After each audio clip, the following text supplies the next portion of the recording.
Hello ಮಕ್ಕಳ, ನಮಸ್ಕಾರ ಎಲ್ರಿಗೂ. ಹೇಗಿದ್ದೀರಿ ಎಲ್ಲರೂ? How are you all doing my dear students?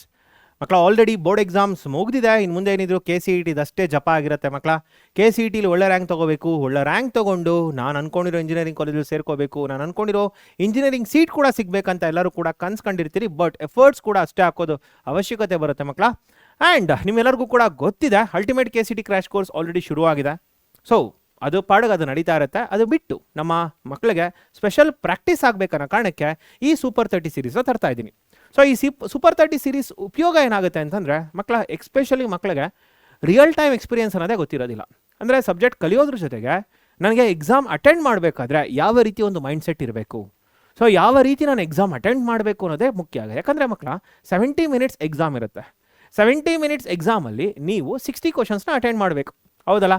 So ಈ 60 ಕ್ವಶನ್ಸ್ನ ಯಾವ ರೀತಿ ಅಟೆಂಡ್ ಮಾಡಬೇಕು? ನಿಮ್ಗೆ ಏನೆಲ್ಲ ಗೊತ್ತಿರೋ ಕ್ವಶನ್ಸೇ ಬರುತ್ತಾ ಅದರಲ್ಲಿ? ಸೊ 60 ಎಲ್ಲ ಕ್ವಶನ್ಸ್ನ ನೀವು ಅಟೆಂಡ್ ಮಾಡೋಕ್ಕೆ ಸಾಧ್ಯ ಆಗುತ್ತಾ? ಈಗ ಸೀರೀಸ್ ಇರುತ್ತೆ ಮಕ್ಕಳ, 4 ಸೀರೀಸ್ ಬರುತ್ತೆ. ಸೇಮ್ ಕ್ವಶನ್ ಬಟ್ 4 ಸೀರೀಸ್ ಬರುತ್ತೆ. ABCD ಅಂತ ಸೀರೀಸ್ ಬರುತ್ತೆ ಮಕ್ಕಳ. ಸೊ ಈಗ 1 to 10 ಅಥವಾ 1 to 15 ಯಾರಿಗೆ ಫಸ್ಟ್ ಕ್ವಶನ್ಸ್ ಇರುತ್ತೆ, ಅದು ಇನ್ನೊಬ್ಬನಿಗೆ 16 to 30 ಆಗೋ ಚಾನ್ಸಸ್ ಇರುತ್ತೆ. ಇನ್ನು ಯಾರೋ ಒಬ್ಬನಿಗೆ 31 to 45 ಕ್ವಶನ್ ಆಗಿರುತ್ತೆ ಅದೇ ಕ್ವಶನ್ಸ್. ಸೊ ನಿನ್ಗೀಗ ಯಾವುದೋ ಒಂದು C ಸೀರೀಸ್ ಸಿಕ್ಕಿದೆ ಅಂತ ಅನ್ಕೋಕಂದ.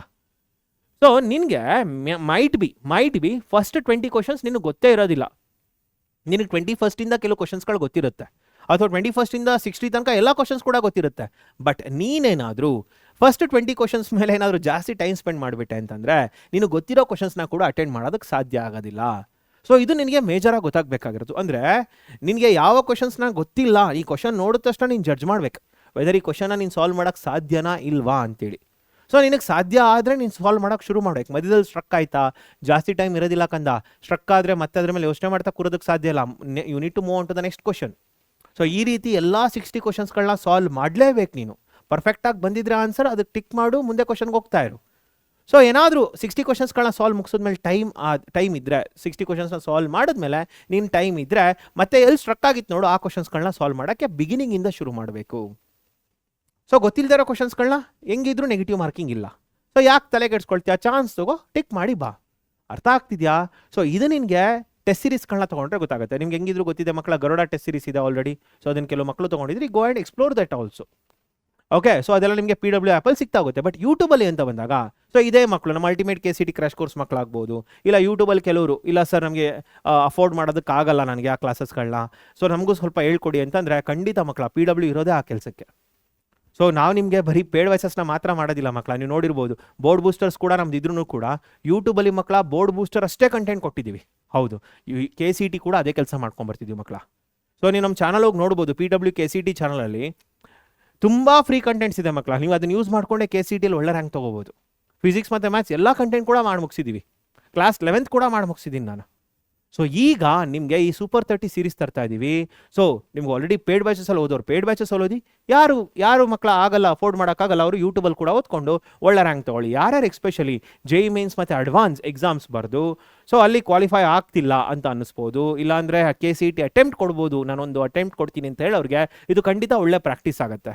ಎಸ್ಪೆಷಲಿ JEE ಮೇನ್ಸಲ್ಲಿ 85-90% ತೊಗೊಂಡಿರೋರು ಅಥವಾ 95% ತೊಗೊಂಡಿರೋರು, ಕೆಲವ್ರಿಗೆ ನನಗೆ ಓಕೆ ಕ್ವಾಲಿಫೈ ಆಗಿದ್ದೀನಿ ಬಟ್ ಒಳ್ಳೆ NITಲಿ ಸಿಗಲ್ಲ ಅಂತ ಹೇಳೋರು, ಇಂಜಿನಿಯರಿಂಗ್ ಎಂಟ್ರೆನ್ಸಸ್ ಮೇಲೆ ಯಾರು ಕಾನ್ಸಂಟ್ರೇಟ್ ಮಾಡ್ತಾರೆ ಅವ್ರಿಗಂತೂ ಈ ಸೀರೀಸ್ ಸಿಕ್ಕಾಬಟ್ಟೆ ಬೆನಿಫಿಟ್ ಆಗುತ್ತೆ. ಆ್ಯಂಡ್ ನೀವು ಯಾವ ರೀತಿ ಸಪೋರ್ಟ್ ಕೊಡ್ತೀರಾ ಮಕ್ಕಳ, ಇದರ ಮೇಲೆ ಬೇರೆ ಬೇರೆ ಸೀರೀಸ್ಗಳನ್ನ ಕೂಡ ನಾವು ಪ್ಲ್ಯಾನ್ ಮಾಡ್ತಾ ಬರ್ತೀವಿ. And those will be free series only students. ಓಕೆನಾ? ಸೊ ಹಾಗಾದರೆ by the end of this video ನಿಮಗೆ ಗೊತ್ತಾಗ್ತಾ ಬರುತ್ತೆ ಮಕ್ಕಳ, ಈ ಸೂಪರ್ 30 ಸೀರೀಸಿಂದ ಬೆನಿಫಿಟ್ ಏನು ಆ್ಯಂಡ್ ಯಾವ ರೀತಿ ಕ್ವಶನ್ಸ್ಗಳು ಎಕ್ಸಾಮಿಗೆ ಬರ್ತಾ ಹೋಗುತ್ತೆ.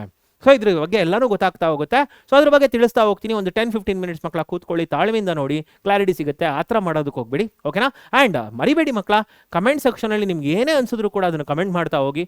ಸೊ ಇವತ್ತಿಂದ ಮಕ್ಕಳ, ಇವತ್ತು ನಾನು ನಿಮಗೆ ಏನು ಒಂದು ಈ ವಿಡಿಯೋ ಮಾಡಿ ಬಿಟ್ಟಿದ್ಮೇಲೆ ನಾಳೆಯಿಂದ ನಿಮಗೆ ಆ್ಯಕ್ಚುಲ್ ಕ್ಲಾಸಸ್ ಶುರು ಆಗ್ತಾ ಹೋಗುತ್ತೆ. ಸೊ ನಿಮ್ಮ ಏನು ಕಮೆಂಟ್ ಸೆಕ್ಷನ್ ಇದೆ ಅದ್ರ ಮೇಲೆ ಮಕ್ಕಳ ನಾನು ನನ್ನ ಕ್ಲಾಸಸ್ನ ಪ್ಲ್ಯಾನ್ ಮಾಡ್ತಾ ಹೋಗ್ತೀನಿ. ಬಟ್ ಈಗ ಸದ್ಯಕ್ಕೆ ನಂದೊಂದು ಪ್ಲ್ಯಾನ್ ಇದೆ. ಸೊ ಆ ಪ್ಲ್ಯಾನ್ನ ನಿಮಗೆ ಎಕ್ಸಿಕ್ಯೂಟ್ ಅಂದರೆ ಯಾವ ರೀತಿ ಎಕ್ಸಿಕ್ಯೂಟ್ ಮಾಡ್ತೀನಿ ಅಂತ ತಿಳಿಸ್ತಾ ಹೋಗ್ತೀನಿ. ನೋಡಿ ಮಕ್ಕಳ, ಈ ಕ್ಲಾಸ್ ಏನಿದೆ ಇದು ಡೈಲಿ ಕ್ಲಾಸಸ್ ಆಗಿರುತ್ತೆ. ಹೌದು, ಡೈಲಿ ಮಕ್ಕಳ ನಿಮಗೆ 12 PM ಕ್ಲಾಸ್ ಬರ್ತಾ ಹೋಗುತ್ತೆ. Without any miss daily 12 PM fix ಆಗಿ, ಓಕೆನಾ? ಸೊ ಯಾಕೆ ಅದೇ ಟೈಮ್ ಇಟ್ಟಿದ್ದೀನಿ ಅಂತಂದರೆ ಕೆಲವು ಮಕ್ಕಳು ಲೇಟ್ ನೈಟ್ ಕೂತ್ಕೊಂಡು ಓದೋರು ಇರ್ತಾರೆ. ಓಕೆ, ಸೊ ನಿಮಗೆ ಲೇಟಾಗಿ ಅಂದರೆ ಒಂದು 3 ಗಂಟೆ 4 ಗಂಟೆ ತನಕ ಓದಿ ಒಂದು 10 ಗಂಟೆ 11 ಗಂಟೆಗೆ ಹೇಳ್ತಾರೆ. ಸೊ ಅವರು ಹೇಳೋರಿಗೆ ಫ್ರೆಶ್ ಆಗಿ ಇಮಿಡಿಯೇಟ್ ಈ ಕ್ಲಾಸಸ್ಗಳನ್ನ ನೋಡ್ಬೋದು. ಓಕೆ, ಸೊ ನನಗನ್ಸೋ ಪ್ರಕಾರ ನೀವು ಯೂಶ್ವಲಿ 8-9ಗೆಲ್ಲ ಓದೋರು ಹೇಳೋರು ಸ್ವಲ್ಪ ಎಲ್ಲ ಬೇರೆ ಎಲ್ಲ ಓದ್ಬಿಟ್ಟು 12ಗೆ ಒಂದು ಸ್ವಲ್ಪ ಫ್ರೀ ಮಾಡಿಕೊಂಡು ಸೊ ಈ ಕ್ಲಾಸಸ್ಗಳನ್ನ ನೋಡ್ಬೋದು ಮಕ್ಕಳ, ಓಕೆನಾ. ಆ್ಯಂಡ್ ಪ್ರತಿ ಕ್ಲಾಸ್ ಕೂಡ 45 ಮಿನಿಟ್ಸ್ ಟು 60 ಮಿನಿಟ್ಸ್ ಇರುತ್ತೆ. And as you know students, ಪ್ರತಿ ಕ್ಲಾಸಲ್ಲೂ ಕೂಡ 30 ಕ್ವಶನ್ಸ್ ಇರುತ್ತೆ, ಕೆಲವು ಟೈಮಲ್ಲಿ 32 ಕೂಡ ಕ್ವಶನ್ಸ್ ಬರ್ಬೋದು. ನನಗೆ ಯಾವ್ದಾದ್ರು ತುಂಬ ಚೆನ್ನಾಗಿದೆ ಕ್ವಶನ್ಸ್ಗಳಂದರೆ ಅದನ್ನು ಬಿಡೋದಕ್ಕೆ ಇಷ್ಟಪಡೋದಿಲ್ಲ ನಾನು. ಸೊ ಅದಕ್ಕೆ ಒಂದು 2 ಕ್ವಶನ್ 3 ಕ್ವಶನ್ ಜಾಸ್ತಿ ಕೂಡ ಆಗ್ಬೋದು ಮಕ್ಕಳು, ಓಕೆನಾ. Fine. So next chapter wise ಮತ್ತು ಟಾಪಿಕ್ ವೈಸ್ ಕ್ಲಾಸಸ್ ಇರುತ್ತೆ. ಸರ್ ಏನು ಸರ್ ಇದು ಚಾಪ್ಟರ್ ವೈಸ್ ಟಾಪಿಕ್ ವೈಸ್ ಅಂದರೆ, ಈಗ ನೋಡಿ ಮಕ್ಕಳ ರಿಲೇಷನ್ಸ್ ಆ್ಯಂಡ್ ಫಂಕ್ಷನ್ಸ್ ತುಂಬ ಮಕ್ಕಳಿಗೆ ಕಷ್ಟ ಆಗೋದಲ್ಲೇ. ಸೊ ಡೊಮೇನ್ ರೇಂಜ್ ಮೇಲೆ ಯೂಶಲಿ ಪ್ರಾಬ್ಲಮ್ಸ್ ಕೇಳ್ತಿರ್ತಾರೆ, ಅದನ್ನು ಸಪ್ರೇಟ್ ಟಾಪಿಕ್ ವೈಸ್ ಅಂತ ಮಾಡ್ತೀನಿ ಮಕ್ಕಳ. ಈಗ ರಿಲೇಷನ್ಸ್ ಮೇಲೆ ಒಂದು ಸಪ್ರೇಟ್ ಲೆಸನ್ ಬರುತ್ತೆ, ಅಂದರೆ ಕ್ಲಾಸ್ 12 ರಿಲೇಷನ್ಸ್ ಮೇಲೆ ಒಂದು 30 ಕ್ವಶನ್ಸ್ ಬರುತ್ತೆ, ಫಂಕ್ಷನ್ಸ್ ಮೇಲೆ 30 ಕ್ವಶನ್ಸ್ ಬರುತ್ತೆ. ಈಗ ಕಂಟಿನ್ಯೂಟಿ ಡಿಫರೆನ್ಷಿಯಬಿಲಿಟಿ, ಹೌದು ಕಂಟಿನ್ಯೂಟಿಲೇ 30 ಕ್ವಶನ್ಸ್ ಬರುತ್ತೆ, ಡಿಫರೆನ್ಷಿಯಬಿಲಿಟಿಲಿ 30 ಕ್ವಶನ್ಸ್ ಬರುತ್ತೆ, ಡಿಫರೆನ್ಸಿಯೇಷನ್ ಮೇಲೆ 30 ಕ್ವಶನ್ಸ್ ಬರುತ್ತೆ. Integrals is a single chapter, but indefinite integrals ಮೇಲೆ 30 ಕ್ವಶನ್ಸ್ ಬರುತ್ತೆ, ಡೆಫಿನೆಟ್ ಇಂಟಿಗ್ರಲ್ಸ್ ಮೇಲೆ 30 ಕ್ವಶನ್ಸ್ ಬರುತ್ತೆ. ಅರ್ಥ ಆಗ್ತಿದೆಯಾ? ಸೊ ಈ ರೀತಿ ನಾನು ಪ್ಲಾನ್ ಮಾಡ್ಕೊಂಡು ಬರ್ತಾ ಇದ್ದೀನಿ. ಓಕೆ, ಸೊ ತುಂಬ ಕ್ಲಾಸಸ್ ಇರುತ್ಕೊಂಡ್ರು, ಅರೌಂಡ್ 25, 30, 32 ಕ್ಲಾಸಸ್ ತನಕ ಇರ್ತಾ ಹೋಗುತ್ತೆ. ಆ್ಯಂಡ್ ಇವನ್ ಸಂಡೇಸ್ ಕೂಡ ಕ್ಲಾಸ್ ಬರುತ್ತೆ. And all those will be in the recorded format only. Okay fine. So and PYQs of different entrance exams. ನೋಡಿ ನನ್ನ ಅಬ್ಸರ್ವೇಷನ್ ಏನಂತ ಅಂದರೆ, ನಮ್ಮ KCET ಏನು ಕ್ವಶನ್ಸ್ ಬರ್ತಿದೆ ಮಕ್ಕಳ, ಇದು ಕಾಮೆಡ್ KL ಕೆಲವು ಟೈಮಲ್ಲಿ ಕ್ವಶನ್ಸ್ ರಿಪೀಟ್ ಆಗಿದೆ. ಆ್ಯಂಡ್ ನಮ್ಮ ಈ ಕ್ವಶನ್ಸ್ಗಳನ್ನೇ NDA ಕೇಳಿದ್ದಾರೆ, ನ್ಯಾಷನಲ್ ಡಿಫೆನ್ಸ್ ಅಕಾಡೆಮಿ ಅವ್ರದ್ದು ಏನು ಎಂಟ್ರೆನ್ಸ್ ಇದೆ ಮಕ್ಕಳ ಅಲ್ಲಿಗೆ ಕೇಳಿದ್ದಾರೆ. ಓಕೆ, MHT CET ಮಹಾರಾಷ್ಟ್ರ CETಲಿ ಕೇಳಿದ್ದಾರೆ. ಅರ್ಥ ಆಗ್ತಿದೆಯಾ ಎಲ್ಲರಿಗೂ? ಓಕೆ, ಸೊ ಈ ಥರ WBJEL ಆಗ್ಬೋದು, ಬಿಟ್ಸ್ಯಾಟಲ್ ಆಗ್ಬೋದು. ಓಕೆ, ಸೊ ಡಿಫ್ರೆಂಟ್ ಎಂಟ್ರೆನ್ಸ್ ಎಕ್ಸಾಮ್ಸ್ಗಳಲ್ಲಿ ಮಕ್ಕಳ ನಮ್ಮ ಕ್ವಶನ್ಸ್ಗಳನ್ನ ಕೇಳಿದ್ದಾರೆ. ಅಷ್ಟೇ ಅಲ್ಲ, ಅಲ್ಲಿರೋ ಕ್ವಶನ್ಸ್ಗಳು ನಮ್ಮ KCET ಅಂದರೆ ನಮ್ಮ ಕರ್ನಾಟಕ KCET ಏನಿದೆ ಮಕ್ಕಳ ಅಲ್ಲಿನೂ ಕೂಡ ಕೇಳಿದ್ದಾರೆ. ಸೊ ಆ ಎಂಟ್ರೆನ್ಸಲ್ಲಿ ಬುಕ್ಸ್ ಎಲ್ಲನೂ ಕೂಡ ನೀವು ತೊಗೊಂಡು ಅದಕ್ಕೆ ಮತ್ತೆ ಕಾಸ್ಟ್ ಹಾಕೋದಕ್ಕಿಂತ ನಾನು ಆಲ್ರೆಡಿ ಬುಕ್ಸ್ ತೊಗೊಂಡಿದ್ದೀನಿ. ಸೊ ನೀವು ಯಾಕೆ ಮತ್ತೆ ಖರ್ಚು ಮಾಡ್ತೀರಿ? ನಾನು ಆ ಕ್ವಶನ್ಸ್ಗಳಲ್ಲಿ ಟಾಪ್ ಇಂಪಾರ್ಟೆಂಟ್ ಕ್ವಶನ್ಸ್ಗಳು ಏನು ಬರುತ್ತೆ ಆ್ಯಂಡ್ ಯಾವುದು ಮೋರ್ ಲೈಕ್ಲಿ ಟು ಆಸ್ಕ್ ಏನಿದೆ ಆ ಕ್ವಶನ್ಸ್ಗಳನ್ನ ತರ್ತೀನಿ ಮಕ್ಕಳ. ಆ್ಯಂಡ್ ಸಖತ್ ಪ್ರಾಕ್ಟೀಸ್ ಆಗುತ್ತೆ, ನೋ ಡೌಟ್ ಇನ್ ಇಟ್. ಅರ್ಥ ಆಗ್ತಿದೆಯಾ? ಆ್ಯಂಡ್ ನೆಕ್ಸ್ಟ್ ಮಕ್ಕಳ ಇದರಲ್ಲಿ ಓಕೆ, ಸೊ ಈ ಕ್ಲಾಸ್ ಆದಮೇಲೆ ನಿಮ್ಗೆ ಏನೇನು ಗೊತ್ತಾಗುತ್ತೆ ನೋಡಿ. After the class students will know how to approach problems, ಯಾವ ರೀತಿ ಪ್ರಾಬ್ಲಮ್ಸ್ಗಳನ್ನ ಅಪ್ರೋಚ್ ಮಾಡಬೇಕು ಆ್ಯಂಡ್ ಯಾವ ರೀತಿ ವಿತಿನ್ 30 ಸೆಕೆಂಡ್ಸ್, 60 ಸೆಕೆಂಡ್ಸ್, 45 ಸೆಕೆಂಡ್ಸಲ್ಲಿ ಸಾಲ್ವ್ ಮಾಡಬೇಕು ಅಂತ ಗೊತ್ತಾಗುತ್ತೆ. ಆ್ಯಂಡ್ ಈಗಲೇ ಓಪನ್ ಆಗಿ ಹೇಳ್ತಾ ಇದ್ದೀನಿ ಮಕ್ಕಳ, ಶಾರ್ಟ್ಕಟ್ಸ್ ಇರುತ್ತಾ ಅಂತ ಕೇಳಿದ್ರೆ ಮಕ್ಕಳ ಶಾರ್ಟ್ಕಟ್ಸ್ ನಿಮ್ಗೊಂದು ಎಕ್ಸಾಂಪಲ್ ಕೊಡ್ತೀನಿ. ಈಗ ಟ್ರಿಗ್ನೋಮೆಟ್ರಿಯಲ್ಲಿ ಮಕ್ಕಳ ಖಂಡಿತ ಶಾರ್ಟ್ಕಟ್ಸ್ನ ನಾನು ಕೊಡ್ಬೋದು. ಓಕೆ, ಕೆಲವರು ಹೇಳ್ತಾರೆ ಇಂಟಿಗ್ರಲ್ಸಲ್ಲಿ ಶಾರ್ಟ್ಕಟ್ಸ್ ಏನಂತ ಅಂದರೆ ಇಂಡೆಫಿನೆಟ್ ಇಂಟಿಗ್ರಲ್ಸಲ್ಲಿ ಆಪ್ಷನ್ಸ್ ಏನಿದೆ ಆಪ್ಷನ್ಸ್ಗಳನ್ನ ಏನು ಡಿಫ್ರೆನ್ಷಿಯೇಟ್ ಮಾಡು, ನಿನಗೆ ಇಂಟಿಗ್ರಲ್ ಸಿಕ್ಬಿಡುತ್ತೆ. ಬಟ್ ನಾನು ಹೇಳೋದು ಮಕ್ಕಳ, ನೀವು ಆ ರೀತಿ ಕಲಿತು ಅಂದರೆ ಡೆಫಿನೆಟ್ ಇಂಟಿಗ್ರಲ್ಸ್ಗೆ ಏನು ಮಾಡ್ತೀರಿ? ಡೆಫಿನೆಟ್ ಇಂಟಿಗ್ರಲ್ಸಲ್ಲಿ ಕಿಂಗ್ಸ್ ರೂಲಲ್ಲಿ ಒಂದು ಪ್ರಾಬ್ಲಮ್ ಬರುತ್ತೆ, ಅದೊಂದು ಶಾರ್ಟ್ಕಟ್ B - A/2 ಬರುತ್ತೆ. ಬಟ್ ನಿಂಗೆ ಐಡೆಂಟಿಫೈ ಆದರೂ ಮಾಡೋಕೆ ಗೊತ್ತಿರಬೇಕಲ್ವ ಕಂದ ಆ ಪ್ರಾಬ್ಲಮ್ಸ್ಗಳನ್ನ. ನಿನಗೆ ಈಗ ನಾನು ಶಾರ್ಟ್ಕಟ್ಸ್ ಅಂತ ಹೇಳ್ಕೊಟ್ಬಿಟ್ರೆ ನೀನು ಎಫರ್ಟ್ಸ್ ಹಾಕೋದಿಲ್ಲ, ನೀನು ಅದನ್ನು ನೆನ್ಪಿಟ್ಕೊಳಕ್ಕೆ ಹೋಗಿ ಶುರು ಮಾಡ್ತೀಯಾ. ನಿನ್ಗೆ ಅದೇ ಪ್ರಾಬ್ಲಮ್ ಬರುತ್ತೆ ಅಂತ ಗೊತ್ತಾಕಂದ.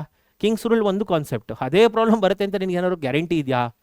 ನೋಡು, ನಿನಗೆ ನಾನು ಕೂಡ ಹೈಪ್ ಕೊಟ್ಕೊಂಡು ಒಂದು ನಿನಗೆ ಏನೋ ಒಂದು ಫೇಕ್ ಕಾನ್ಫಿಡೆನ್ಸ್ನ ಫಿಲ್ ಮಾಡೋದಕ್ಕೆ ನನಗೆ ಇಷ್ಟ ಇಲ್ಲ.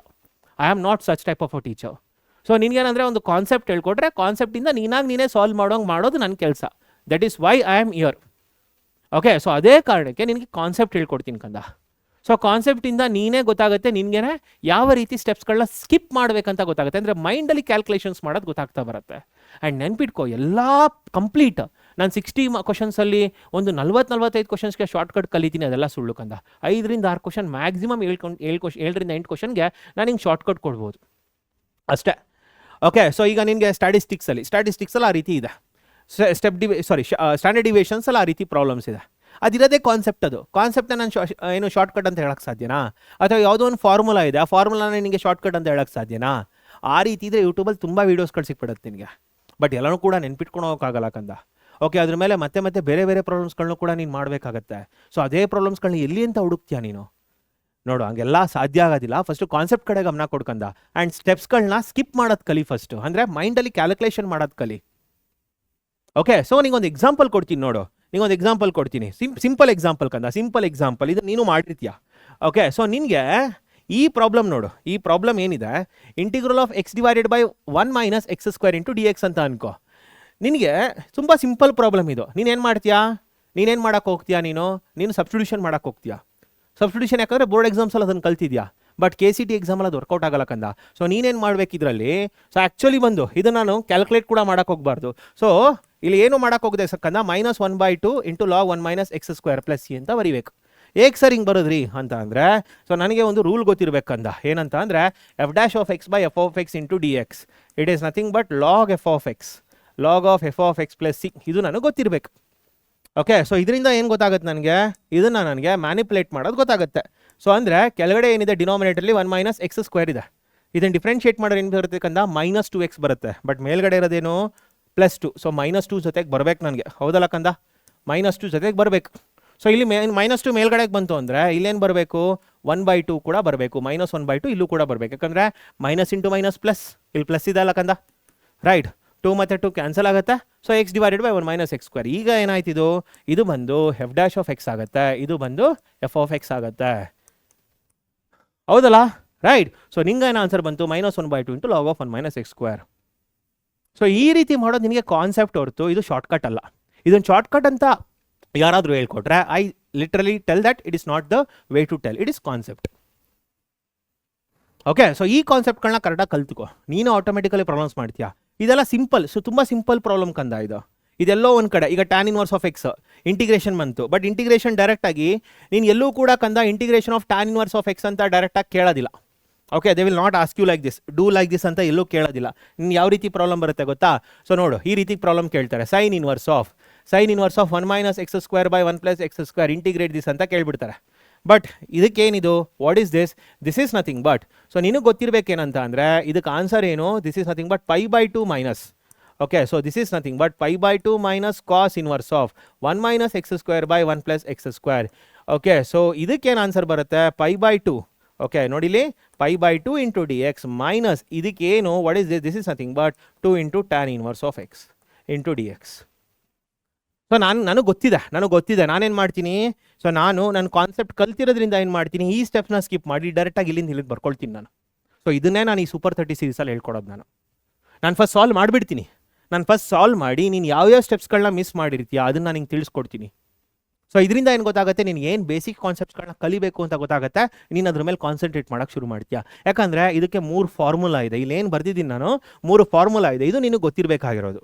So KCET is all about this. 2 tan inverse of ಎಕ್ಸ್ಗೆ 3 ಫಾರ್ಮುಲಾ ಇದೆ. ಏನದು, ಒಂದು sine inverse of, okay, so ಒಂದು sine inverse of 2x divided by 1 plus x square, ಇನ್ನೊಂದು cos inverse of 1 minus x square divided by 1 plus x square. Okay, ಇನ್ನೊಂದು tan inverse of 2x divided by 1 minus x square. ಇದ್ರ ಜೊತೆಗೆ ನಿನ್ಗೇನು ಗೊತ್ತಿರಬೇಕಾಗಿರೋದಿದೆ, sine inverse of A plus cos inverse of a equals to π/2. So ನಾನು sine inverse of a equals to π/2 minus cos inverse of a. So ಈ ಕಾನ್ಸೆಪ್ಟ್ನ ನೀನು utilise ಮಾಡ್ಕೊಳ್ತೀಯ ಅನ್ನೋದು ನಿನಗೆ ಗೊತ್ತಾಗಬೇಕು. ನೆಕ್ಸ್ಟ್ ಆ್ಯಸ್ ಯೂಶ್ವಲ್ ಇಂಟಿಗ್ರೇಷನ್ ಮಾಡ್ತಾ ಬರ್ತೀಯ. ಓಕೆ, ಸೊ ಇಂಟಿಗ್ರೇಷನ್ ಮಾಡಬೇಕಾದ್ರೂ ಕೂಡ ಮೈಂಡಲ್ಲಿ ಕ್ಯಾಲ್ಕುಲೇಟ್ ಮಾಡಬೇಕು. ಸೊ ನೀನು ಯಾವ್ಯಾವ ಸ್ಟೆಪ್ಸ್ಗಳನ್ನ ಇಲ್ಲಿ ಮೈಂಡಲ್ಲಿ ಕ್ಯಾಲ್ಕುಲೇಷನ್ ಮಾಡಿಕೊಂಡು ಫಾಸ್ಟಾಗಿ ಮಾಡಬೇಕು, ಇದನ್ನೇ ನಾನು ಹಿಂಗೆ ಸೂಪರ್ 30 ಸೀರೀಸಲ್ಲಿ ಹೇಳ್ಕೊಡೋದು. ಓಕೆ, ನಾನಿನ್ನೇನು ಡೀಟೇಲಾಗಿ ಪಾಠ ಮಾಡ್ತಾ ಹೋಗ್ತೀನಿ ಅಂತ ಇಲ್ಲ, ಸ್ಟಾರ್ಟಿಂಗ್ ನಾನು ಹಿಂಗೆ ಎಷ್ಟು ಫಾಸ್ಟಾಗಿ ಮಾಡೋಕ್ಕಾಗುತ್ತೆ ಅಂತ ತೋರಿಸ್ತಾ ಹೋಗ್ತೀನಿ. ಅಂದರೆ ನೀನು ಕೂಡ 45 ಸೆಕೆಂಡ್ಸ್ 30 ಸೆಕೆಂಡ್ಸಲ್ಲಿ ಸಾಲ್ವ್ ಮಾಡೋಕ್ಕೆ ಸಾಧ್ಯ ಇದನ್ನ ಅಂತ ತೋರಿಸ್ತೀನಿ ಫಸ್ಟ್ ನಿನಗೆ. ಅದಾದಮೇಲೆ ನೀನಿಲ್ಲಿ ಯಾವ್ಯಾವ ಕಾನ್ಸೆಪ್ಟ್ಗಳನ್ನ ಕಲಿತ್ರೆ ಇದನ್ನು ನೀನು ಫಾಸ್ಟಾಗಿ ಸಾಲ್ವ್ ಮಾಡೋಕ್ಕಾಗತ್ತೆ ಅಂತಲೂ ಕೂಡ ತೋರಿಸ್ತೀನಿ ನಿನಗೆ. ಅರ್ಥ ಆಗ್ತಿದ್ಯಾ? ನೆಕ್ಸ್ಟ್ ಏನು ಮಾಡ್ತೀಯಾ, ಇದನ್ನು ಇಂಟಿಗ್ರೇಟ್ ಮಾಡ್ತೀಯಾ. ಇಂಟಿಗ್ರೇಟ್ ಮಾಡ್ಬೇಕಾದ್ರೆ ನಾನೇನು ಪ್ರಿವಿಯಸ್ ಕಾನ್ಸೆಪ್ಟ್ ಹೇಳ್ಕೊಟ್ಟೆ, ಆ ಕಾನ್ಸೆಪ್ಟ್ ಒಂದು ಬರುತ್ತೆ ಅದರಲ್ಲಿ, x divided by 1 plus x square ಅಂತ ಬರುತ್ತೆ. ಸೊ ಅಲ್ಲಿ ಏನು ಮಾಡ್ತೀಯಾ, ಸಬ್ಸ್ಟಿಟ್ಯೂಷನ್ ಮಾಡ್ತಾ ಕೂತ್ಕೊಳ್ತೀಯಾ, I will lose your time. So ಅದಕ್ಕೇನೆ ಅಲ್ಲಿ ಮ್ಯಾನಿಪುಲೇಷನ್ನ ಕಲಿಬೇಕು. ಇದೆಲ್ಲವೂ ಕೂಡ ಮಕ್ಕಳ ಈ ಕ್ಲಾಸಲ್ಲಿ ನಿಮ್ಗೆ ಸಿಗ್ತಾ ಹೋಗುತ್ತೆ. ಓಕೆ, ಸೊ ಅದಕ್ಕೇನೆ ಯಾಕೆ 60 ಮಿನಿಟ್ಸ್ ಅಂತ ಹಾಕೊಂಡಿದ್ದೀನಿ ಅಂದರೆ 30 ಮಿನಿಟ್ಸಲ್ಲಿ ನಾನು ಸಾಲ್ವ್ ಮಾಡಿದ್ರೆ ಅಥವಾ 20-25 ಮಿನಿಟ್ಸಲ್ಲಿ ಸಾಲ್ವ್ ಮಾಡಿದ್ರೆ ಇನ್ನೂ ನೆಕ್ಸ್ಟ್ 30-35 ಮಿನಿಟ್ಸ್ ನಿಮ್ಗೆ ಎಕ್ಸ್ಪ್ಲೇಷನ್ಸ್ ಕೊಡ್ತೀನಿ. ಸೊ ನೀನು ಯಾಕೆ ಈ ಪ್ರಾಬ್ಲಮ್ನ ನೀನು ಸಾಲ್ವ್ ಮಾಡೋಕ್ಕೆ ಸಾಧ್ಯ ಆಗ್ತಾ ಇಲ್ಲ, ನೀನು ಏನೇನು ಮಿಸ್ ಮಾಡಿದ್ಯಾ ಇದರಲ್ಲಿ, ಇದೆಲ್ಲನೂ ಕೂಡ ನಿನಗೆ ತಿಳಿಸ್ತಾ ಹೋಗ್ತೀನಿ. ಸೊ ನಿಗೊಂದು ಐ ಓಪನಿಂಗ್ ಆಗುತ್ತೆ ಈ ಸೆಷನ್ ಆದಮೇಲೆ. ಓಕೆ, ಸೊ ಇದೆಲ್ಲ ಬೇಸಿಕ್ಸ್ ನಾನು ಕಲಿಯೋ ಅವಶ್ಯಕತೆ ಇದೆ, ಇದೆಲ್ಲ ಕಲಿದೇ ಇರೋ ಕಾರಣಕ್ಕೆ ನನಗೆ ಈ ಪ್ರಾಬ್ಲಮ್ಸ್ಗಳನ್ನ ಸಾಲ್ವ್ ಮಾಡೋಕ್ಕಾಗ್ತಿಲ್ಲ ಅನ್ನೋದು ನಿನಗೆ ಗೊತ್ತಾಗ್ತಾ ಬರುತ್ತೆ. ಡೇ ಬೈ ಡೇ ಇಂಪ್ರೂವ್ಮೆಂಟ್ಸ್ ಮಾಡ್ಕೊಳ್ತಾ ಹೋಗ್ತೀಯಾ. ಸೊ ಇಂಪ್ರೂವ್ಮೆಂಟ್ಸ್ ಮಾಡ್ಕೊಂಡು ಫೈನಲ್ ಎಕ್ಸಾಮ್ ಬರೋಷ್ಟು ನೀನು ವೆಲ್ ಎಕ್ವಿಪ್ಡ್ ಆಗ್ತೀಯಾ. ಸೊ ಹಾಗಾದರೆ ಸರ್ ನಾನು ಪಕ್ಕಾ 60 ಔಟ್ ಆಫ್ 60 ಕ್ವಶನ್ಸ್ ತೊಗೋಬೋದಾ ಸರ್ ಅಂತಂದರೆ, ನೋಡು ಕಂದ, ನಾನು ಹಿಂಗೆ ಹೇಳ್ತೀನಿ ಫಸ್ಟು ಯಾವ ರೀತಿ ಕ್ವಶನ್ಸ್ಗಳು ಎಕ್ಸಾಮಿಗೆ ಬರುತ್ತೆ ಅನ್ನೋದನ್ನು ಫಸ್ಟ್ ತಿಳಿಸ್ಕೊಡ್ತೀನಿ. ಅದಾದಮೇಲೆ ನೀನು ಡಿಸೈಡ್ ಮಾಡು whether you can get 60 out of 60 ಅಂತ. ನೋಡು ಕಂದ, ಆ್ಯಕ್ಚುಲ್ ಬಂದು 70 ಮಿನಿಟ್ಸ್ ಎಕ್ಸಾಮ್ ಏನಿದೆ, ಆ 70 ಮಿನಿಟ್ಸ್ ಎಕ್ಸಾಮಲ್ಲಿ ಆ್ಯಕ್ಚುಲ್ ಬಂದು ಈ ರೀತಿ 3 ಟೈಪ್ನ ನೀನು ಡಿಫ್ರೆನ್ಷಿಯೇಟ್ ಮಾಡ್ಕೋಬೋದು. ಒಂದು ಈಸಿ ಲೆವೆಲ್ ಕ್ವಶನ್ಸ್, ಒಂದು ಮಾಡರೇಟ್ ಲೆವೆಲ್ ಕ್ವಶನ್ಸ್, ಒಂದು ಡಿಫಿಕಲ್ಟ್ ಲೆವೆಲ್ ಕ್ವಶನ್ಸ್. ಪ್ರತಿ ವರ್ಷ ಇದೇ ರೀತಿ ಇದೆ ಮಕ್ಕಳ. ಲಾಸ್ಟ್ ಇಯರ್ ಸ್ವಲ್ಪ ಡಿಫಿಕಲ್ಟ್ ಕ್ವಶನ್ಸ್ ಕಡಿಮೆ ಇತ್ತು, ಒಂದು 2-3 ಕ್ವಶನ್ ಅಷ್ಟೇ ಇದ್ದಿದ್ದು, ಜಾಸ್ತಿ ಈಸಿ ಕ್ವಶನ್ಸೇ ಇತ್ತು, ಮಾಡರೇಟ್ ಕೂಡ ಜಾಸ್ತಿ ಇತ್ತು. ಬಟ್ ಅದಕ್ಕಿಂತ ಮುಂಚೆ this is how it was divided. Okay, ಯಾವ್ಯಾವ ಟಾಪಿಕಲ್ಲಿ ಈಸಿ ಕ್ವಶನ್ಸ್ ಬರುತ್ತೆ ಅದನ್ನು ಕೂಡ ಲಿಸ್ಟ್ ಕೊಟ್ಟಿದ್ದೀನಿ ಮಕ್ಕಳ, ಸ್ವಲ್ಪ ತಾಳ್ಮೆಯಿಂದ ಕಾಯಬೇಕಷ್ಟೇ. ಸೊ ನೋಡಿ, ಈಸಿ ಕ್ವಶನ್ಸ್ ಎಷ್ಟು ಬರುತ್ತೆ usually so 20 questions usually easy questions ಅಂತ ಅನ್ಕೋಬೋದು ಮಕ್ಕಳ. ಓಕೆ, ಸೊ ಕೆಲವು ಟೈಮಲ್ಲಿ ಸ್ವಲ್ಪ ಸಂಖ್ಯೆ ಜಾಸ್ತಿ ಕೂಡ ಆಗ್ಬೋದು, 25 ಕೂಡ ಆಗ್ಬೋದು. ನಾನು 20 ಅಂತಲೇ ಇಟ್ಕೊಂಡಿದ್ದೀನಿ. 25 ಕ್ವಶನ್ಸ್ ಕೂಡ ಈಸಿ ಬರೋ ಚಾನ್ಸಸ್ ಇರುತ್ತೆ, ಇರಲ್ಲ ಅಂತ ನಾನು ಹೇಳಲ್ಲ, ಕೆಲವು ಟೈಮಲ್ಲಿ ಬರೋ ಚಾನ್ಸಸ್ ಇರುತ್ತೆ. ಓಕೆ, ಸೊ 20 ಕ್ವಶನ್ಸ್ ಅಂತ ಇಟ್ಕೊಂಡ್ರು ಕೂಡ within 600 second students you can complete this. ಅಂದರೆ 10 ನಿಮಿಷದಲ್ಲಿ ನೀವು ಈ ಕ್ವಶನ್ಸ್ಗಳನ್ನ ಕಂಪ್ಲೀಟ್ ಮಾಡಬೇಕಾದ್ರೆ ಈಸಿ ಕ್ವಶನ್ಸ್ನ if you are not solving within 30 seconds ಒಳಗಡೆ ಸಾಲ್ವ್ ಮಾಡ್ತಿಲ್ಲ ಅಂತಂದರೆ then you are a culprit. ಯಾಕಂದರೆ ನೀನು ಬೇಸಿಕ್ಸ್ನ ಕರೆಕ್ಟಾಗಿ ಸಾಲ್ವ್ ಮಾಡಿಲ್ಲ ಅಂತ ಅರ್ಥ. ಇದೆಲ್ಲ ಕೂಡ ಪ್ಯೂರ್ಲಿ NCERT ಮೇಲೆ ಇರುತ್ತೆ. ಬಟ್ NCERT ಕ್ವಶನ್ಸ್ಗಳನ್ನ ಎಷ್ಟು ಫಾಸ್ಟಾಗಿ ಸಾಲ್ವ್ ಮಾಡ್ತೀವಿ ಅನ್ನೋದು ಮುಖ್ಯ ಆಗುತ್ತೆ. ಸ್ಟ್ರೈಟ್ ಲೈನ್ಸಲ್ಲಿ ಕ್ವಶನ್ಸ್ ಬರುತ್ತೆ, ಬೈನೋಮಿಯಲ್ ಥಿಯರಮಲ್ಲಿ ಕ್ವಶನ್ಸ್ ಬರುತ್ತೆ. ಓಕೆ, ಈ ಕ್ವಶನ್ಸ್ಗಳೆಲ್ಲ ವಿತಿನ್ 30 ಸೆಕೆಂಡ್ಸ್ ನೀವು ಸಾಲ್ವ್ ಮಾಡಲೇಬೇಕು. ಅದಾದಮೇಲೆ ಬರೋಣ ಇಲ್ಲಿಗೆ. ಸೊ 25 ಕ್ವಶನ್ಸ್ ಇರುತ್ತೆ ಮಕ್ಕಳ. ಓಕೆ, 25 to 30 ಕ್ವಶನ್ಸ್ ಇರುತ್ತೆ. ಯಾವುದು ಮಾಡ್ರೇಟ್ ಕ್ವಶನ್ಸ್. ನಾನು ಆವ್ರೇಜಲ್ಲಿ 27 ಕ್ವಶನ್ಸ್ ಅಂತ ತೊಗೊಂಡಿದ್ದೀನಿ. ಓಕೆ, ಇವೆರಡರ ಮಧ್ಯದಲ್ಲಿ 27 ಕ್ವಶನ್ಸ್ ಅಂತ ತೊಗೊಂಡಿದ್ದೀನಿ. ಓಕೆನಾ. ಸೊ 27 ಕ್ವಶನ್ಸ್ ಇಷ್ಟು 60 ಸೆಕೆಂಡ್ಸ್. ಅಂದರೆ ಮಾಡ್ರೇಟ್ ಲೆವೆಲ್ ಕ್ವಶನ್ಸ್ನ ನೀವು ಒಂದು 60 ಸೆಕೆಂಡ್ಸಲ್ಲಿ ಸಾಲ್ವ್ ಮಾಡ್ತೀಯ ಅಂತ ಅನ್ಕೋ. ಎಷ್ಟು ನಿಮಿಷ ಬೇಕಂದ ನಿನಗೆ 27 ಮಿನಿಟ್ಸ್ ಬೇಕು. ಸೊ ಇವೆರಡನ್ನ ಆ್ಯಡ್ ಮಾಡಿಕೊಂಡ್ರು ಸಾಕು ನಿನಗೆ. ನೋಡಿ, ಇವೆರಡನ್ನ ಆ್ಯಡ್ ಮಾಡಿಕೊಂಡ್ರು ಸಾಕು. ಸೊ ನಿನಗೆ ಅರೌಂಡ್ ಎಷ್ಟು ಮಿನಿಟ್ಸ್ ಬೇಕಂದ 37 ಮಿನಿಟ್ಸ್ ಸಾಕು. ಓಕೆ, ಸೊ 37 ಮಿನಿಟ್ಸಲ್ಲಿ ಎಷ್ಟು ಕ್ವಶನ್ಸ್ನ ಸಾಲ್ವ್ ಮಾಡ್ತಿದ್ಯಾ? 20 + 27 ಅಂದರೆ 47 ಕ್ವಶನ್ಸ್ ಆಗೋಯ್ತು. ಸೊ ಈ 47 ಕ್ವಶನ್ಸ್ ತೊಗೊಂಡ್ರೆ ಸಾಕಂದ ನಿನಗೆ ಈಸಿಯಾಗಿ below students will be getting 2500 to 3000 rank. ಈ 47 ಕ್ವಶನ್ಸ್ ಹೊಡೆದ್ರೆ ಸಾಕು. ಎಷ್ಟು ನಿಮಿಷ ಬೇಕು ನಿನಗೆ? 40 ಮಿನಿಟ್ಸ್ ಬೇಕು. ಸೊ ಈ 40 ಮಿನಿಟ್ಸಲ್ಲಿ ಪಕ್ಕಾ ಹೇಳ್ತಾ ಇದ್ದೀನಿ ನಿನಗೆ ಬಿಲೋ 2000-3000 ರ್ಯಾಂಕ್ ಬಂದ್ಬಿಡುತ್ತೆ. ಏನು ಒಂದು ಇದಕ್ಕೆ ಕಂಡೀಷನ್ಸ್ ಅಪ್ಲೈ ಬೋರ್ಡ್ಸಲ್ಲಿ ಅಬೌಟ್ 295 ಆದರೂ ಬಂದಿರಬೇಕು. ಅರ್ಥ ಆಗ್ತಿದ್ಯಾ? ಕ್ಲಾರಿಟಿ ಸಿಗ್ತಾ? ಸೊ ಈ ಡಿಫಿಕಲ್ಟ್ ಕ್ವಶನ್ಸ್ನ ಅಟೆಂಡ್ ಮಾಡಿಲ್ಲ ಅಂದ್ರೂ ಪರವಾಗಿಲ್ಲ. ನೀನೇನಾದರೂ ಟಾಪ್ 100 ರ್ಯಾಂಕ್ ಒಳಗೆ ಬರಬೇಕಂದ್ರೆ ಖಂಡಿತ ಈ ಕ್ವಶನ್ಸ್ನ ಅಟೆಂಡ್ ಮಾಡಬೇಕಾಗತ್ತೆ. ಸೊ ಎಷ್ಟು ಕ್ವಶನ್ಸ್ ಬರ್ಬೋದು? So 10 to 15 questions. So 10 to 15 questions ನಿನಗೆ ಡಿಫಿಕಲ್ಟ್ ಬರ್ಬೋದು. ನಾನು ಒಂದು 18 ಕ್ವಶನ್ ಅಂತ ಹಾಕೊಂಡಿದ್ದೀನಿ ಕಂದ, ಅಷ್ಟು ಬರೋದಿಲ್ಲ. ನನಗೆ ತೋರಿಸ್ತಾರೆ ಅಷ್ಟು ಬರೋದಿಲ್ಲ, ಖಂಡಿತ ಬರೋದಿಲ್ಲ. ಒಂದು 12 ಕ್ವಶನ್ಸ್ ಬರ್ಬೋದು ಕೊಂಡ್ರು, 12 to 13 ಕ್ವಶನ್ಸ್ ಬರ್ಬೋದು. ನಾನು ಜಾಸ್ತಿನೇ ಹಾಕ್ಕೊಂಡಿದ್ದೀನಿ ಇರಲಿ ಅಂತ. ಓಕೆ, 18 ಕ್ವಶನ್ಸ್ ಹಾಕೊಂಡ್ರು ಕೂಡ 27 ಮಿನಿಟ್ಸ್ ಸಾಕು ನಿಂಗೆ ಇದನ್ನು ಕಂಪ್ಲೀಟ್ ಮಾಡೋದಕ್ಕೂ. ಓಕೆ, ಸೊ ಟೋಟಲ್ ಎಷ್ಟಾಯಿತು? ಟೋಟಲ್ ನಿನಗೆ 64 ಮಿನಿಟ್ಸ್ ಆಗುತ್ತೆ. ಎಷ್ಟು ನಿಮಿಷ ಇರುತ್ತೆ ನಿನಗೆ? 70 ಮಿನಿಟ್ಸ್ ಎಕ್ಸಾಮ್ ಇರುತ್ತೆ. 80 ಮಿನಿಟ್ಸ್ ಎಕ್ಸಾಮ್ ಹಾಲಲ್ಲಿ ಕೂತಿರ್ತೀಯ. ಫಸ್ಟ್ 10 ಮಿನಿಟ್ಸ್ ನೀನು ಅವರು ರಿಜಿಸ್ಟರ್ ನಂಬರ್ ಬರೆಯೋದು ಅದೆಲ್ಲನೂ ಕೂಡ ಕೆಲಸಗಳು ಟೈಮ್ ಹಿಡಿಯುತ್ತೆ, ಒಂದು 10 ಮಿನಿಟ್ಸ್. ಅದಾದಮೇಲೆ 70 ಮಿನಿಟ್ಸ್ ನಿನಗೆ ಆನ್ಸರ್ ಪೇಪರ್ ಕ್ವಶನ್ ಪೇಪರ್ ಓದ್ಕೊಂಡು ಆನ್ಸರ್ ಮಾಡೋದಕ್ಕೆ ಟೈಮ್ ಇರುತ್ತೆ. ಅದರಲ್ಲಿ 64 ಮಿನಿಟ್ಸಲ್ಲಿ ಸಾಲ್ವ್ ಮಾಡ್ತೀಯ. ಆ್ಯಂಡ್ ಇನ್ 6 ಮಿನಿಟ್ಸ್ ಏನಿರುತ್ತೆ ಆ ಟೈಮಲ್ಲಿ ನೀನೇನು ಮಾಡಬೇಕಂದ್ರೆ ಶೇಡ್ ಮಾಡೋದನ್ನು ಪ್ರಾಕ್ಟೀಸ್ ಮಾಡಬೇಕು. ಅಂದರೆ ಈಗಲೇ ನಾನು ಸಜೆಸ್ಟ್ ಮಾಡೋದು ಅಮೆಝಾನ್, ಫ್ಲಿಪ್ಕಾರ್ಟಲ್ಲೆಲ್ಲ ನಿಮಗೆ OMR ಶೀಟ್ಸ್ಗಳು ಸಿಗುತ್ತೆ. ಸೊ ಈ OMR ಶೀಟ್ಸ್ಗಳನ್ನ ತರಿಸ್ಕೊಂಡು ನೀನು ಈಗಲಿಂದನೇ ಪ್ರಾಕ್ಟೀಸ್ ಮಾಡೋಕ್ಕೆ ಶುರು ಮಾಡು. ಸೊ ನಾನು ಕ್ವಶನ್ಸ್ಗಳು ಏನು ಕೊಡ್ತಾ ಹೋಗ್ತೀನಿ ಅದರ ಆಪ್ಷನ್ ಜೊತೆಗೆ ಆ ಪಕ್ಕದಲ್ಲಿ ವರ್ಕೌಟ್ ಮಾಡೋದು, ಶೇಡ್ ಮಾಡೋದನ್ನು ಫಾಸ್ಟಾಗಿ ಪ್ರಾಕ್ಟೀಸ್ ಮಾಡಬೇಕು. ಸೊ ಈ ಶೇಡಿಂಗ್ ಕೂಡ ಒಂದು ಕಲೆನೇ. ಸೊ ನೀನು 6 ಮಿನಿಟ್ಸಲ್ಲಿ 60 ಕ್ವಶನ್ಸ್ನ ಶೇಡ್ ಮಾಡೋದು ಫಸ್ಟ್ ಕಲಿಬೇಕು. You need to do it, you need to learn it. ಇಲ್ಲ ಅಂತಂದರೆ ನೀನು ಅವತ್ತಿನ ದಿನ ನಿಧಾನಕ್ಕೆ ನೀನು ಶೇಡ್ ಮಾಡ್ತಾ ಕೂತ್ಕೊಳ್ತೀಯ, ವರ್ಕೌಟ್ ಆಗೋದಿಲ್ಲ ಅದು. ಸೊ ಶೇಡಿಂಗ್ ಹೆಂಗಿರ್ಬೇಕಂದ್ರೆ ವಿತಿನ್ 3-4 ಸೆಕೆಂಡ್ಸಲ್ಲಿ ಶೇಡ್ ಮಾಡಿ ಮುಗಿಸಿರ್ಬೇಕು. ಅಷ್ಟು ಫಾಸ್ಟಾಗಿ ಶೇಡ್ ಮಾಡ್ಬೇಕು ನೀನು. 5 ಸೆಕೆಂಡ್ಸಲ್ಲಿ ಶೇಡ್ ಮಾಡಿ ಪ್ರಾಕ್ಟೀಸ್ ಮಾಡಲೇಬೇಕು ನೀನು, ಇಲ್ಲ ಅಂದರೆ ಆಗೋದಿಲ್ಲ. ಸೊ ಎಷ್ಟು ಫಾಸ್ಟಾಗಿ ಕಲಿತೀಯ ಅಷ್ಟು ನಿಂಗೆ ಬೆನಿಫಿಟ್. ಎಲ್ಲವೂ ಕೂಡ ಕ್ವಿಕ್ಕಾಗಿ ಆಗುತ್ತೆ. ಅರ್ಥ ಆಗ್ತಿದೆಯಾ? ಸೊ ಈಗ ನಿನಗೆ ಯಾವ್ಯಾವ ಚಾಪ್ಟರ್ಸ್ಗಳು ಈಸಿ ಬರುತ್ತೆ ನೋಡ್ಕಂದ, ಇದೆಲ್ಲ ಚಾಪ್ಟರ್ಸ್ಗಳು ಈಸಿ ಬರೋದು. ಸೊ ಇದರಲ್ಲಿ ನಿನಗೆ ಬೇಸಿಕ್ಸ್ ಗೊತ್ತಿದ್ರು ಸಾಕಂದ ಆರಾಮ್ಸೆ ಸಾಲ್ವ್ ಮಾಡ್ತಾ ಹೋಗ್ತೀಯಾ. PYQs ವಿತ್ ಬೇಸಿಕ್ಸ್ ಸಾಕಿದು. ಸೊ ಇದರಲ್ಲಿ ನಿನಗೆ ಆ್ಯಕ್ಚುಲಿ ಇಲ್ಲಿಂದ ನಿಂಗೆ ಒಂದು 16 ಮಾರ್ಕ್ಸ್ ಅಂತ 16 to 18 ಮಾರ್ಕ್ಸ್ ಇಲ್ಲೇ ಬಂದ್ಬಿಡುತ್ತೆ ಕಂದ. ಸೊ ಇಲ್ಲಿಂದನೇ 16 to 18 ಮಾರ್ಕ್ಸ್ ಇಲ್ಲೇ ಬಂದ್ಬಿಡುತ್ತೆ. ಆ್ಯಕ್ಚುಲಿ ನಾನೇನು ಈಸಿ ಹೇಳ್ತಾ ಇದ್ದೀನಿ, ನಾನು ನಿಂಗೆ 25 ಕ್ವಶನ್ಸ್ಗಿಂತ ಜಾಸ್ತಿ ಬರ್ಬೋದು ಅಂತ ಹೇಳಿದ್ನಲ್ಲ ಈಸಿ, ಇದೇ ಕಾರಣಕ್ಕೆ. ಓಕೆ, 16 to 18 ಒಂದು ನಿಮಿಷ 12 to 15 ಕಂದ. ಸೊ 12 to 15 ಮಾರ್ಕ್ಸ್ ಇಲ್ಲೇ ಬಂದ್ಬಿಡುತ್ತೆ. 12 to 15 ಮಾರ್ಕ್ಸ್. ಓಕೆ, ಸೊ ಇಲ್ಲಿ ಇನ್ನೆಷ್ಟು ಉಳ್ಕೊಳ್ತು? 4 + 5 ಎಷ್ಟಾಯಿತು? 9. ಸೊ ಇಲ್ಲೊಂದು +9 ಅಂತ ಅನ್ಕೋ. ಸೊ 24 ಕ್ವಶನ್ಸ್ ಈಸಿ ಇಲ್ಲೇ ಬಂದ್ಬಿಡುತ್ತೆ. ಸೊ ಈ ಚಾಪ್ಟರ್ಸ್ ಮೇಲೆ ಕಾನ್ಸಂಟ್ರೇಟ್ ಮಾಡೋರು ಸಾಕು. 25 ಮಾರ್ಕ್ಸ್ or 24 ಮಾರ್ಕ್ಸ್ ಈಸಿಯಾಗಿ ಇಲ್ಲೇ ಬಂತು ಕಂದ. ಅರ್ಥ ಆಗ್ತಿದೆಯಾ? ಸೊ ನಾನು ಏನು ಹೇಳ್ಕೊಡ್ತೀನಿ ಅದನ್ನು ನೀಟಾಗಿ ನೋಡ್ಕೊಳ್ಳಿ. So even ultimate KCET crash ಕೋರ್ಸಲ್ಲಿ ಕೂಡ ನಾನು ಎಷ್ಟು ಹೇಳ್ಕೊಡ್ತೀನಿ ಅಷ್ಟೊಂದು ಕನ್ನಡ ತಿಳ್ಕೊಳ್ಳಿ ಮಕ್ಕಳು. ಇಲ್ಲೇ 24 ಮಾರ್ಕ್ಸ್ ಬಂತು. ಅದನ್ನೇ ಪ್ರಾಕ್ಟೀಸ್ ಮಾಡಿ. ಇಲ್ಲಿ ಅಲ್ಲೂ ಕೂಡ ಸಪ್ರೇಟ್ DPPs ಬರುತ್ತೆ, ಅದನ್ನು ಓದಿ. Okay, so next moderate level ಅಂತ ಬಂತು ಅಂದರೆ ಈ ಕ್ವಶನ್ಸ್ಗಳ ಮೇಲೆ, ಸೊ ಈ ಚಾಪ್ಟರ್ಸ್ ಮೇಲೆ ಈ ಟಾಪಿಕ್ಸ್ಗಳು ಮಾಡ್ರೇಟ್ ಲೆವೆಲ್ ಕ್ವಶನ್ಸ್ ಇರುತ್ತೆ. Okay, so especially relations and ಫಂಕ್ಷನ್ಸಲ್ಲಿ class 11th and 12th domain ಆಗ್ಬೋದು, ರೇಂಜ್ ಆಗ್ಬೋದು, ರಿಲೇಷನ್ಸ್ ಆಗ್ಬೋದು, ಫಂಕ್ಷನ್ಸ್ ಆಗ್ಬೋದು. ಇದು ಯಾವುದು ಡಿಫಿಕಲ್ಟ್ ಅಲ್ಲ, ಇದೆಲ್ಲವೂ ಕೂಡ ಮಾಡ್ರೇಟ್ ಲೆವೆಲ್ ಕ್ವಶನ್ಸೇ.